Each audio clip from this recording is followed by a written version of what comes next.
Welcome back to the Daily Venture as I discuss the Blue Beetle and the Black Panther movies. Also, footage of Star Wars, Skeleton Crew. Initially thought to be put on the chopping block with the new regime of the Warner Brothers Discovery era at DC Films, it turns out that Blue Beetle is safe. According to an interview with Blue Beetle star Kolo Maridueña, Warner Bros. Planned for Blue Beetle to be nothing less than a really important undertaking in the DC Films universe. However, Kolo Maridueña speaks to THR about how he remembers being anxious about showing up for the discussion with Warner Brothers and DC Films president Walter Hamada. He thinks about how he was cast as the titular character, Jamie Reyes, aka Blue Beetle, without even auditioning for the position. However, there was no need as Warner Brothers had already chosen to cast him for the role. According to Maridueña, Hamada informed him, "This role of Blue Beetle is going to be really important to this universe. We want to just make sure that whoever we go with is a real person and we're not just hiring a face. It's about more than what's in front of the camera." Meant to be an HBO Max release. However, the resilience of the production had the studio climb into a theatrical release. Jamie Reyes was just a typical high school student from El Paso, Texas, until he encountered the Scarab in an empty lot. The Scarab connected to Jaime's body and joined a far more interactive relationship. With the Scarab, he has tremendous power and utilizes that ability to defend the innocent as the third and present Blue Beetle. Jaime's narrative rebooted the Blue Beetle mythos to reveal the Egyptian Scarab that encased Jamie in a powerful armor suit. The Scarab forms an alien exosuit around Reyes, giving him numerous abilities such as flight, enhanced strength, and weapon and energy generation. The aliens that owned the Scarab, called the Reach, lost control of the Scarab due to supernatural forces. Jamie evolves into one of the heroes seized up in the middle of the Reach's invasion of Earth. The Blue Beetle film may efficiently unlock the door to an invasion story. One that could draw together everyone from the Green Lantern Corps, the Teen Titans, Batman, Peacemaker, and others.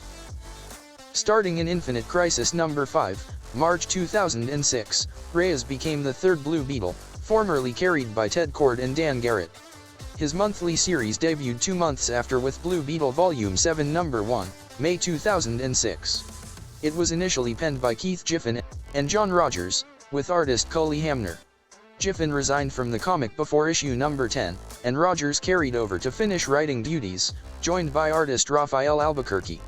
Rogers departed in issue number 25 to focus on his television series Leverage. Blue Beetle director Angel Manuel Soto has also revealed that, despite some premature trepidations, Warner Brothers is entirely on board for the upcoming DC Extended Universe film. When he spoke with National Public Radio, the director elucidated how Warner Brothers Discovery's conclusion to defer the Batgirl movie originally had the Blue Beetle actors and staff fearing their flick would mourn the same uncertainty. "I'm not going to lie. There was concern, anger, fear at first," he stated. Studio executives after comforted Soto that Blue Beetle was nonetheless selected to hit cinemas. "They told me not to worry, the film has their full support." Following Warner Brothers' conclusion to defer Batgirl, despite the movie being about the end of its post-production, DC fans voiced uneasiness that the studio may also postpone Blue Beetle and Black Canary for good, 2 different superhero movies in development that featured POC shows. Warner Brothers subsequently established that no other DC films would be postponed.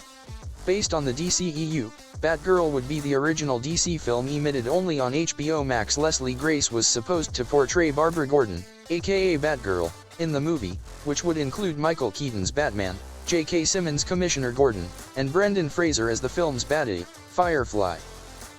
As mentioned, Blue Beetle was initially developed as an HBO Max exclusive release but was moved to a theatrical release in December 2021. Filming on Blue Beetle started in May 2022 and officially concluded in July 2022, with director Angel Manuel Soto pledging to enthusiasts of the movie that the actors and staff had made a very badass movie. Aside from Kolo Maridueña in the leading role, Blue Beetle will also star Bruna Marquezine, Damian Alcazar, Belisa Escobedo, Adriana Barraza, George Lopez, El Padilla, Harvey Guillen, Raúl Max Trujillo, and Susan Sarandon as the movie's big villain, Victoria Cord. The acclaimed actor just conferred her criminal turn, describing that her character is the white military-industrial complex, and that she held a fabulous time filming Blue Beetle because there's nothing better than being bad. Directed by Angel Manuel Soto and screenplay by Gareth Dunnett Alcocer, Blue Beetle is set for release sometime on August 18, 2023. With Black Panther, director Ryan Coogler widened the range of the MCU especially. The appearance of Wakanda and all its recognition felt like a new world had unlocked a home with audiences shouting to return to, which, luckily, they shortly did in Avengers: Infinity War. And while the long-awaited sequel Black Panther, Wakanda Forever resolves, in pieces, to take audiences consistent more in-depth into the technologically advanced African country, Coogler's forthcoming movie will also present watchers once again to a whole new world. Namor, Marvel's notorious submariner, is arriving, and he's bringing us under the waves. Namor has been a mainstay of Marvel Comics since the late 30s. He, also the head of a progressive society, has often fought with Black Panther on the page, causing him an excellent prospect to smash up some drama in Wakanda Forever. The contrast between T'Challa and Namor, their characters and their nations, just leaps off the page, states Coogler of the comic book run. He's a dream antagonist. Namor will be played here by Mexican performer Tenoch Huerta, formerly seen in the Forever Purge and Tigers Are Not Afraid, with this embodiment of the character motivated by the civilization and narrative of Mesoamerica. You can take Atlantis from Greek myth, or adapt from a real culture, said Huerta. Sooner than the monarch of Atlantis, on the screen, he's the majesty of Talocan, and he's attracted to the externals by the ramifications of T'Challa's determination in Black Panther's last rotation, to tell the truth of Wakanda to the world. That decision puts Talocan in jeopardy, Huerta states. And Talocan has to take action to protect themselves. One point that is taking over from the comics.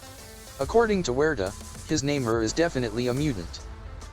For comics lovers, it's possible to catch one of the longest-running Marvel characters eventually take to the big screen, though there were initial goals for Namor to be brought into the Marvel Cinematic Universe a few years ago.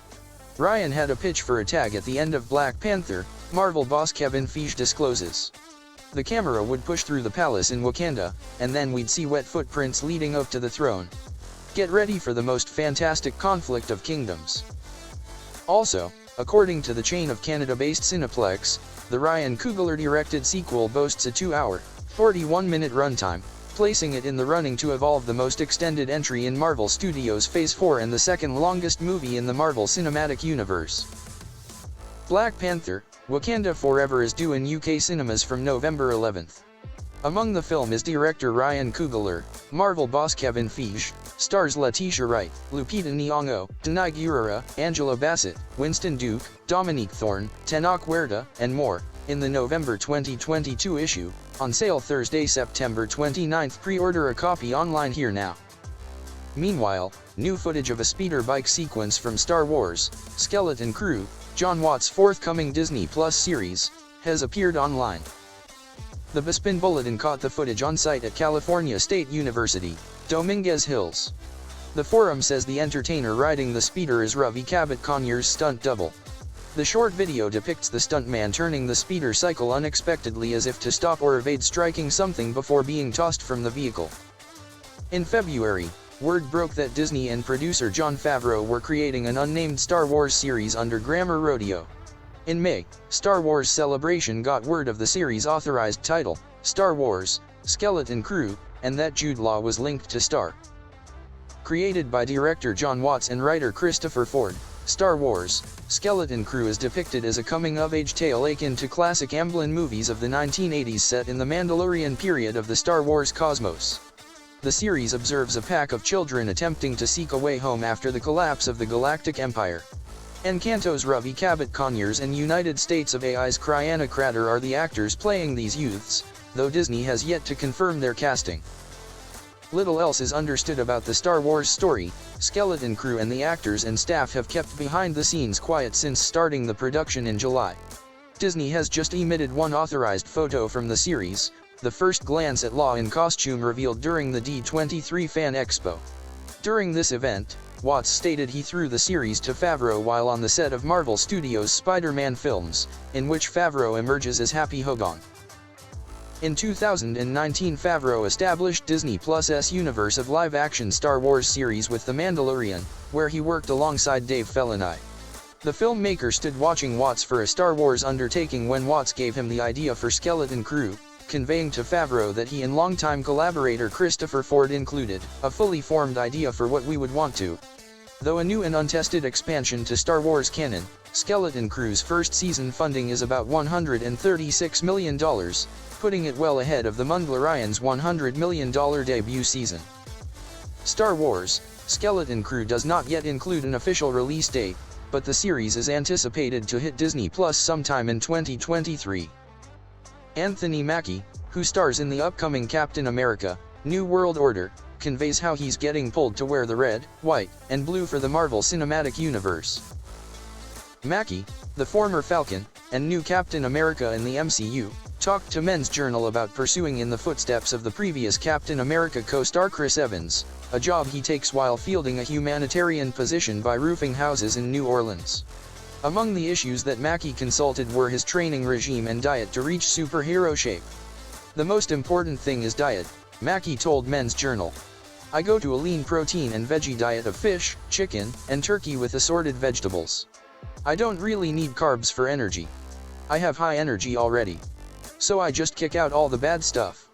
I'll do that for 3 months, eating 5 to 6 meals a day so I can get some bulk on my frame. Then I'll carb load for about a month." Mackie emphasized physical exercise, concentrating on his strength framing, cardio heavy, and explosive leg conditioning. When questioned if his exercise as Cap is separate from exercise as the Falcon, Mackie said that the workout stays the same no matter what outfit he puts on. "No. I've always been core strong," he added. "From doing all the flying stuff, there are times when I need to stay in a plank for a long time, pull myself up, or throw my feet under me. So core strength is always the foundation of my workouts. That's what really matters, you know, because everybody in the audience is waiting for that scene when you take your shirt off. Laughs, you gotta get your cores and your caps ready." In expansion to exercises, Mackie's passion for Tupac Shakur's music lets him get excited about the new Captain America installment. "Every role I play, I pick a song to represent that character. I can't say what my Captain America 4 song is on camera, but it's a Tupac song," he stated. Yeah, and it starts off, first off, ... Since his introduction in 2014's Captain America: The Winter Soldier, Wilson as the Falcon has been the reliable Avenger partner to Steve Rogers, aka Captain America, aka Chris Evans. After Avengers: Endgame, an aged, time-traveled Rogers handed his shield to Wilson to harden him as the new Star-Spangled Avenger. But it was not until the circumstances of the Falcon and the Winter Soldier series on Disney Plus that Wilson completely welcomed the label and a new outfit to go along with it. Captain America: New World Order, directed by Julia Sona, is set to start production in early 2023, with a premiere window eyed for 2024. So, that was the current venture news for Blue Beetle. What are your thoughts on the Blue Beetle film? Are you pumped for it? What do you think of Marvel changing the underwater kingdom from Atlantis to Talocan? Do you like the premises of the new Star Wars series? Are you excited for Captain America: New World Order? Please let me know below in the comments. Thank you for watching, and please leave a like and comment below, as I would greatly appreciate it. Until then, venture onward.